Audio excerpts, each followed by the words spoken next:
Libra, tignan natin kung ano po ang mensahe para sa iyo ngayong January 2025. Keep in mind po na ito ay general reading lamang, so hindi po lahat ay makaka-relate, so be open-minded. Sa mga hindi pa po nakasubscribe dito sa ating channel, please subscribe na po kayo and palike na din po ng ating video. At sa mga nais pong mag-avail ng ating private readings ng ating Evil Eye Amulet Necklace at ng ating Tears Bracelet, makikita nyo po yung link sa description box. Tarot Intentions by Aliana Reyes. Kung di po kayo makaresonate dito, try nyo pong panoorin yung inyong Moon, Rising, and Venus sign. Tingnan natin. Spirit Guide, ganap po. Energy mo muna pala, Libra. Kamusta po ang energy ni Libra by January? We have the High Priestess. Ang ganda ng energy mo dito, oh. Tahimik ka lang, nag-o-observe, and maraming nako-curious sa'yo. Very mysterious yung energy mo ngayong year, o ngayong pagpasok ng taon na to.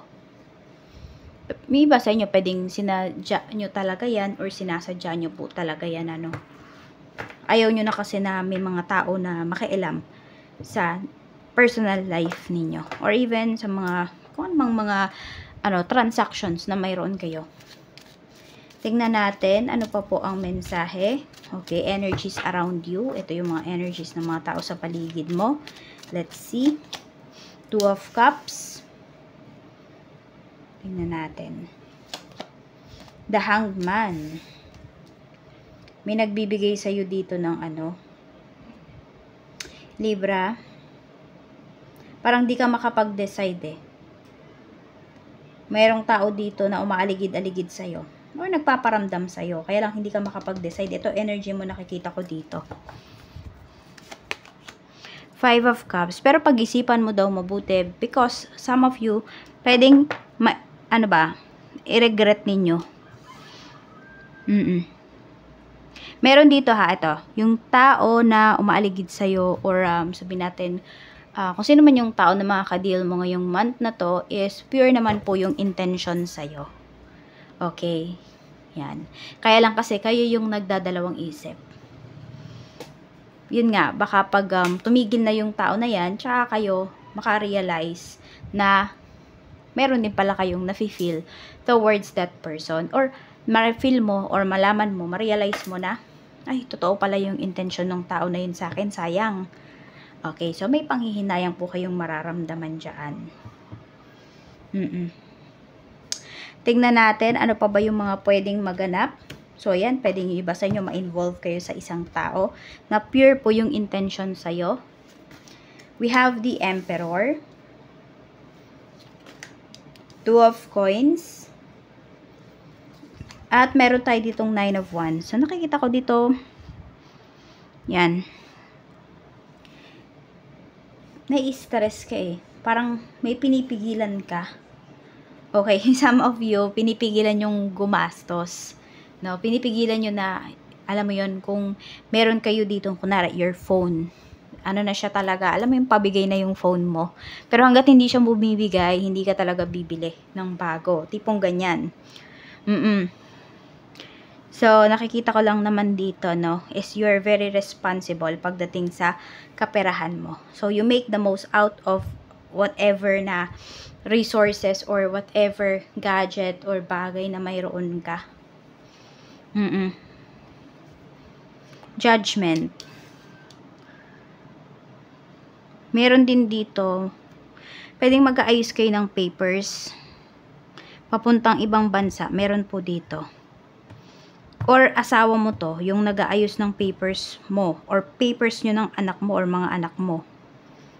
Meron namang pinapakita po dito na medyo may struggle lang talaga. Tapos may pagdadalawang isip.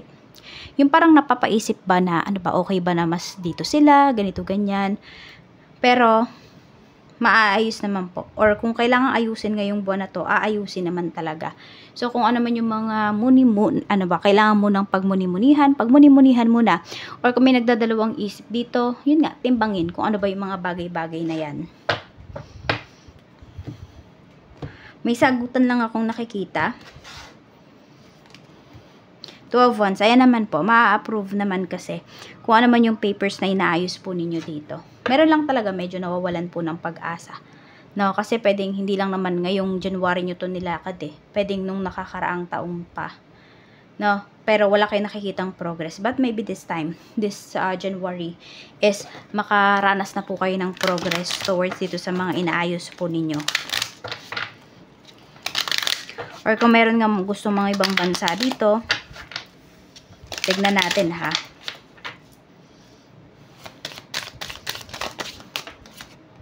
Reconsider. Ayan po. Mas magkakaroon na po ng progress this January. Yes. Yes ang sagot sa inyo ni universe ng inyong mga guardian angels. Kaya huwag kayo masyadong mag-overthink para hindi nyo po nabablock yung energies ninyo. Yung good energies ninyo. Tignan natin. Okay. Pagdating naman po sa trabaho, yung mga may current job, tignan natin kung kamusta ba.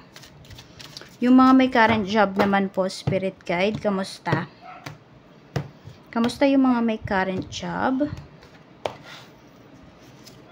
We have Stairway to Light. Okay, iba sa inyo parang nakikita, ganyan, or ini-imagine nyo na ba yung sarili ninyo na dyan kayo tatanda sa current work ninyo. Queen of Cups. Nakita ko naman kasi, pwedeng iba sa inyo ha, hindi sobrang laki nung kinikita ninyo. Pero kaya naman talaga makabuhay, pwedeng ng family, no? Pero yun nga, yung iba po sa inyo, kahit sabihin natin hindi sobrang laki yung inyong kinikita, pero dahil may passion kayo, nandyan yung passion ninyo, or passion nyo talaga yan, nasa puso nyo po yung trabahong ito, hindi nyo talaga siya basta-basta iiwan. Ayan no? Ito yung life purpose ninyo. Yes po. Life purpose nyo to. Meron din ako nakikita dito, meron kayong gustong balikan na trabaho. So, ayan po, kung meron naman kayong gustong balikan na work, mababalikan nyo po siya ngayong January. Tignan natin. Or magkakaroon kayo ng balita, no? Towards dun sa job na yon. Or baka may makita ka na katrabaho before. Ayan po, mayroon siyang good news sa'yo. Check natin sa mga nag-a-apply mag-work. We have the Hierophant. We have Knight of Wands. Okay, pakita mo yung galing mo dito, Libra, pagdating sa interview. Mukhang tatlo kayo dito, no, na may interview. Ayan, isa sa inyo naman ay makakapasa at malaki naman yung chance mo dito. Meron ka namang aabangan pagdating dito sa in-applyan mo. Ayan po. 4 of Wands, makakapag-work na kayo ngayong January. Check naman natin sa mga nagbabalak dyan na lumipat ng trabaho. So, pwedeng ito po ay mga last year nyo pa, no? Na iisip. Tignan natin. Justice. 4 of Cups. Ayan, di na nga talaga kayo masaya dito pagdating sa trabaho. So, you go na po. No? Huwag nyo nang pahirapan yung sarili ninyo. Pero, you make sure po na meron kayong ipon bago naman kayo umalis dito or bago kayo mag-resign sa work. Kailangan may ipon po kayo. Huwag din naman kayong pa basta-basta ng desisyon. Okay, tignan natin. Pagdating naman po sa kaperahan, we have Queen of Wands. We have Knight of Wands. Ito, meron ditong tutulong sa'yo. The Moon. Ayan. May tao dito, no? Natutulungan ka. Wala naman akong nakikita na ano ba, yung pagtulong ng taong to, pure naman yung pagtulong niya sa'yo. Oo, at kung may hihingaan, hihiraman ka man dito, magbibigay naman po. Or pwede nga baka kayo yung kayo yung magbibigay dito. Yung iba po sa inyo, ayan o, may naboboard dito. So, pwede po na baka may pag-travel kayong gawin. Ayan, punta kayo sa ibang lugar ba para ma-refresh yung energy ninyo. Medyo naboboard kayo dito. At may panggastos naman po kayo. Yan. Kaya yung iba dito, ayan, ang pagkakagastosan ninyo ngayong ngayong month. Okay. Meron pala dito. Pwedeng hindi kayo mabili. Yun na, yung mga material things. Gusto nyo, pero meron dito gusto nyo pag-travel. Mas, yun yung gusto nyo na ma-experience ninyo. Or doon yung mas gustong gastusin yung inyong kaperahan. Check po natin pagdating naman sa business, yung mga may current business, kamusta? 8 of Swords. Meron ba kayong may mga utang ba kayo dito dahil sa business ninyo? Para kasi nagtatago yung iba sa inyo. Ace of Cups, na-overwhelm ka. May problem dito sa business nyo. Tas na-overwhelm ka dito. Pero parang may pinagtataguan ka rin kasi. Or sabihin natin siguro, hindi pinagtataguan. Pero hindi mo hinaharap yung problema. Yung totoong problema dito sa business mo. We have the world. Malalagpasan mo naman daw po ito. Ten of Wands. Medyo struggle lang din talaga, ano, may struggle talaga kayo dito pagdating sa inyong negosyo ngayong buwan na ito. Even sa finances po, even sa sales. So, tignan natin, dapat mo pa bang ituloy yung business mo na to? Baka kasi, ayan, energy ng nalulugi ito, no? The Tower, for some of you. Meron dito, masusolusyonan nyo yung problem. Meron naman po dito, kung buo na yung decision ninyo, you just need to let this go. No, yung itong trabaho o itong negosyo po ninyo. Check natin naman sa mga gustong mag-start mag-business. 8 of Cups.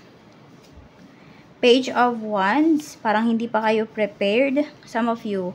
Yes, tsaka pwedeng meron pa kayong mga papeles nga dito na kailangang ayusin. Tignan pa po natin ano pa yung mensahe para sa'yo, Libra. Mensahe pa po natin for Libra. We have continued to make the most of every door, every open door. Yun yung sinasabi ko sa'yo. Parang kanina, diba? Yung you will make the most out of your, you know, yung mga gamit sa bahay, ganyan. Or mga personal things mo bago ka bumili. Ganito din daw yung gawin mo sa mga opportunities na lumalapit sa'yo. Katulad nito. 'Di ba kung merong tao dito na pure yung intention sa'yo, may tao dito na sabihin natin, liligawan ka, ipupursu ka talaga, pwedeng makatulong kasi sa'yo yung tao na yun. 'Di ba? Baka kasi may pinagpe-pray ka dito, Libra, na matagal na, tapos yun pala yung tao na yun yung kasagutan. Kaya lang kasi pwedeng nagbigay ka kasi ng standards eh. Pero baka hindi yun yung binigay. Kasi yung mga standards mo, pwedeng alam ni universe, ni Lord, na papalpak yan. Pag yan yung ginawa mo, pag yan yung pinili mo. Kaya binibigyan ka niya dito ng tao, 'di ba? Na yung, sabihin natin, yung makakasabay mo talagang mag-grow. Ayan. Kaya, pag-isipan nyo po yan. Na huwag kayong padalos-dalos ng desisyon. Tignan natin pagdating naman sa family. 9 of Cups. May happiness tayo dito pagdating sa family. Ayan. 9 of Coins. Pwedeng basta may kikita ng malaki sa family. Ayan po. So, pwedeng ititreat ka ng kapatid mo. Ayan. Or ititreat mo yung family mo. Tignan natin. May makukuha kayong pera. Pwede rin, no? Yan, no? Check po natin. I mean, hindi naman to, pinaghirapan nyo po itong pera na ito. Parang lalakarin nyo lang ba siya? Parang tumagal lang, no? Naisip nyo, ay, meron nga pala akong pwedeng makuhang pera sa ganitong agency. Tignan po natin sa friends naman. We have the Empress. So, ayan, pwedeng may friend ka dito na buntis or pwede rin mga anak. Pwedeng pang third child niya na yan. We have 3, diba? 3 of Coins. Okay, so parang pang third child niya na yan, pero pwedeng ngayon ka pa lang niya gagawin na ninang or ninong. Check natin sa love life naman. Kamusta ang love life? 6 of Swords. Some of you, you need to move forward na talaga. Kung meron man kayong hinihintay dito. Yan o, kasi di kayo binibigyan ng peace of mind ng taong to eh. Kung sino man itong ka-deal ninyo from past. Knight of Swords, urong-sulong lang yung tao na yan. Yun yung nakikita ko dito. Pwedeng nagpaparamdam yan sa inyo, pero hanggang paramdam lang. Wala akong nakikitang action. Or kung umaksyon man yung tao na yan, alam mo yung pasulpot-sulpot yung kanyang energy. Hindi po siya consistent. Yan o, may nag-overthink dito. Libra. So, tingnan naman natin ang health mo. Kamusta? We have Page of Swords. Meron yata magpapatest kayo dito. Mga laboratories. Ace of Wands. So, positive naman po yung mga love result ninyo. Wala naman kayong, sabihin natin kung ano man tong, sabihin natin, dinidibdib mo ba? Okay. Ano man tong yung, sabihin natin, hindi siya malala, no? Hindi naman pala malala yung nararamdaman mo. Kaya naman pala siyang daanin sa gamot. So, ayan po, makakahinga kayo ng maluwag dito ngayong January. Okay? So, kung meron kayong nararamdaman, magpa-check up na po kayo. So, ito po yung mga lucky numbers mo. Tingnan natin. We have number 15, 14, 8, 31, 22, and we have number 5. Maraming salamat, Libra. Claim mo na yung mga positive energies na yan sa reading natin ngayong January, and more blessings to come.